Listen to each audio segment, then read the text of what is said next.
नई बहू को मिला भुक्कड़ ससुराल। लड़के का परिवार अच्छा है, 3 नंद, माता पिता, साथ में 2 छोटे भाई भी हैं। लड़का इंजीनियर है और बहुत पैसे कमाता है। ये सुनते ही नैना के होश उड़ जाते हैं। 3 नंद, 2 छोटे देवर, ऊपर से सास ससुर के साथ मेरा पति, इतना बड़ा परिवार। अरे माँ, इतने बड़े परिवार में तो मैं परेशान ही हो जाऊंगी। काम भी करूं और उनके ताने भी अलग से सुनो। अरे बेटी, परेशान क्यों होती है? पंडित जी, मेरी बेटी के लिए ससुराल ऐसा दिखाओ जहां माता पिता और लड़का इकलौता हो, ताकि मेरी बेटी को ज्यादा परेशानी ना उठानी पड़े। चलिए, अगर ऐसी बात है तो ठीक है, मैं आपको एक अमीर घर का रिश्ता दिखाता हूँ। इकलौता बेटा है, साथ में माता पिता रहते हैं। नैना जैसे ही लड़के की फोटो देखती है, उसे लड़के की तस्वीर अच्छी लगती है। अरे लड़का तो अच्छा है, इकलौता है, परिवार भी छोटा है, और क्या ही चाहिए। माँ, मुझे लड़का पसंद है। ओहो पगली, चलो ठीक है, कोई लड़का तो तुझे पसंद आया। पंडित जी, अब आप इसी लड़के से मेरी बेटी के रिश्ते की बात चलाइए। हाँ हाँ बहन जी, बिल्कुल। फिर क्या था, पंडित उस अमीर घर में जाकर रिश्ते की बात कर लेता है। अब दोनों परिवार एक दूसरे से मिलने लगते हैं और उनका आना जाना लगा रहता है। बहुत जल्द शादी की तारीख भी निकल आती है। मुझे नहीं पता था कि इतनी जल्दी शादी की तारीख भी निकल आएगी। बेटी, अपने ससुराल में जाकर खुश रहना। खुश तो रहूंगी ही माँ, छोटा सा परिवार है, सुबह शाम रोटी, दोपहर में सोना, फिर रात को आराम करना। नैना को बहुत आसान लग रहा था, लेकिन वैसा होने नहीं वाला था। शादी होने के बाद जब वह अपने ससुराल आती है तो उसका ससुराल में घर बहुत बड़ा होता है, जिसमें उसे सफाई करने में ही बहुत ज्यादा समय लग जाता है। हे भगवान, अमीर घराने में तो आ गई, लेकिन यहाँ झाड़ू पोछा करते करते ही मेरी कमर टूट गई। तभी आवाज आती है, बहू, ओ बहू, अरे अभी तक तूने नाश्ता नहीं बनाया? नैना फटाफट सफाई करने के बाद अपनी सास के पास जाती है। माँ जी, बस रसोई में ही जा रही हूँ, मैं पहले सफाई कर रही थी।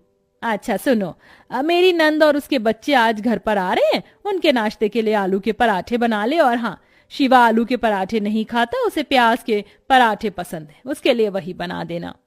हेमलता ऐसा कहकर चली जाती है। लो जी, मिल गया ऑर्डर, अब इतने सारे लोगों के लिए पराठे बनाने होंगे। नैना ऐसा कहकर रसोई में चली जाती है, जहां वो बहुत सारा आटा गूंथती है।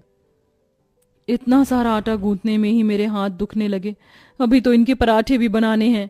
नैना रसोई में आलू के पराठे बना ही रही थी कि हेमलता की नंद माहेश्वरी अपने बच्चों के साथ आ जाती है। अरे वाह, सही समय पर आई हो नंद जी, गरम गरम पराठे बन रहे हैं। बहू, चलो नाश्ते की टेबल पर ही बैठते हैं, वहीं पर बातें करेंगे। हेमलता पूरे परिवार के साथ नाश्ते की टेबल पर बैठ जाती है, जिसके बाद रसोई से नाश्ते की टेबल का सफर करते हुए नैना बहुत थक जाती है। हे भगवान, नाश्ते की टेबल पर आने आने में ही मेरी फिरकनी बन गई।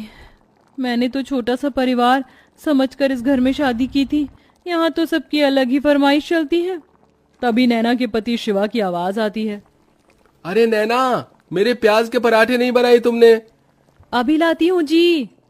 नैना प्याज के पराठे बनाकर अपने पति के लिए नाश्ते की टेबल पर लेकर आती है। ये लीजिए प्याज के पराठे। तभी माहेश्वरी कहती है, बहू के हाथों से पहली बार खाना खा रही हूँ, बहुत स्वादिष्ट है ये पराठे, ये लो तुम्हारा शगुन। इस तरह माहेश्वरी नैना को शगुन देकर जाती है। सब लोग बहुत खुश होते हैं, लेकिन नैना बहुत ज्यादा थक जाती है। सबके सो जाने के बाद वो सबके जूठे बर्तन भी धोने लगती है। आज तो पूरा दिन हो गया, मुझे लेटने का समय ही नहीं मिला। नैना बर्तन धोने के बाद अपने कमरे में जाने ही वाली थी कि तभी उसके ससुर उसे कॉफी बनाने के लिए कह देते हैं। अरे सुनो बहू, जरा 1 कप कॉफी बना देना। अभी बनाकर लाती हूँ पिताजी। नैना दोबारा रसोई में जाती है और कॉफी बनाकर अपने ससुर जी के लिए लेकर आती है। आखिरकार उसे थोड़ी देर के लिए अपनी कमर सीधी करने को मिल जाती है, लेकिन फिर शाम की अलग फरमाइश शुरू हो जाती है। बहू, शाम के खाने में वेज बिरयानी, शाही कोरमा और चावल बना लेना। फिर से कोई आ रहा है क्या माँ जी घर पर? अरे नहीं, ये तो शिवा को बहुत पसंद है, इसीलिए बनवा रही हूँ। ठीक है माँ जी।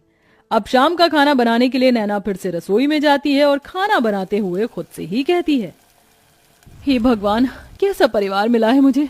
सुबह शाम मेरे ससुराल वालों को शाही पकवान ही चाहिए होते हैं, और इतने भुक्कड़ लोग हैं कि इन्हें हर थोड़ी देर में भूख लग जाती है। डिनर में इतना हैवी खाना कौन खाता है? मैं तो बेकार ही फंस गई इस घर में आकर। नैना ऐसा खुद से बोलते हुए खाना बनाती रहती है। उसे रसोई में बहुत गर्मी भी लगती है, लेकिन फिर भी वह खाना बनाती है। खाना तो बहू बहुत स्वादिष्ट लग रहा है, खुशबू से पता चल रहा है। हाँ हाँ, मेरी मेहनत जो लगी है, स्वादिष्ट तो होगा ही। नैना भी खाने की टेबल पर बैठकर खाना खाने ही वाली थी कि तभी किसी के आने की दस्तक होती है। हेलो गाइस, मेरे बिना ही खाना खा रहे हो? अरे बेटा चिराग, तुम यहाँ विदेश से कब लौटे? मेरे साथ मेरे कुछ दोस्त भी घर पर आए हैं। आज ही हम ऑस्ट्रेलिया से इंडिया आए हैं। कितने दिनों बाद तुझे देख रहा हूँ नैना। ये मेरे ताऊ जी का लड़का है, विदेश पढ़ने चला गया था बचपन में। मेरा जिगरी यार यही है। जाओ नैना, इन सब के लिए भी खाना परोस कर ले आओ। अगर रोटी कम हो तो और बना लेना।